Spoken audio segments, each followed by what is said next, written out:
കാണുമ്പോൾ വളരെ മനോഹരമായ ഒരു പെയിന്റിംഗ് പോലെ തോന്നിക്കുന്ന ഈ ചിത്രം ഒരു യൂക്കാലിപ്റ്റസ് ട്രീയുടെ തടിയാണ്. ഇതാണ് റെയിൻബോ യൂക്കാലിപ്റ്റസ് ട്രീ.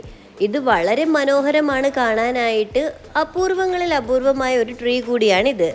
കൂടുതലും ഇന്തോനേഷ്യയിലേക്കാണ് ഇത് കാണുന്നതെങ്കിലും കേരളത്തിലും ഇതുണ്ട്. ഈ കളറുകൾ എങ്ങനെയാ ഉണ്ടാകുന്നതെന്ന് പറഞ്ഞാല് ഇതിന്റെ ബാർക്ക്, അതായത് തൊലി ഉരിഞ്ഞു പോകുന്ന സമയത്ത് ഉള്ളിൽ നിയോൺ ഗ്രീൻ ആയിട്ടുള്ള ഒരു നിറമാണ്. അത് കുറെ കാലം വായുവുമായിട്ട് കോണ്ടാക്റ്റിൽ വന്നതിന് ശേഷം പതിയെ പതിയെ അത് വൈവിധ്യമുള്ള നിറങ്ങളായി മാറുന്നു എന്നാണ് പറയുന്നത്. പല വർണ്ണത്തിലുള്ള പുഷ്പങ്ങളും ഇലകളും കായകളും ഒക്കെ കാണുന്ന നമുക്ക് ഇത്രയും മനോഹരമായ ഒരു മരത്തിന്റെ തടിയുടെ കാഴ്ച അത്യപൂർവം. ഇതുപോലത്തെ ഇൻട്രസ്റ്റിംഗ് ആയ മറ്റൊരു വീഡിയോയിലൂടെ കാണാം. ബൈ. തിരിച്ചു വന്ന സൂര്യനാൽ വേഷഭൂഷണങ്ങൾ മുഴുവൻ ഇന്ന് മാറവേ ദോഷദൃഷ്ടികൾക്ക് മുറുമുറുപ്പ് കൂടവേ മങ്ങി മാഞ്ഞു ഭൂതകാല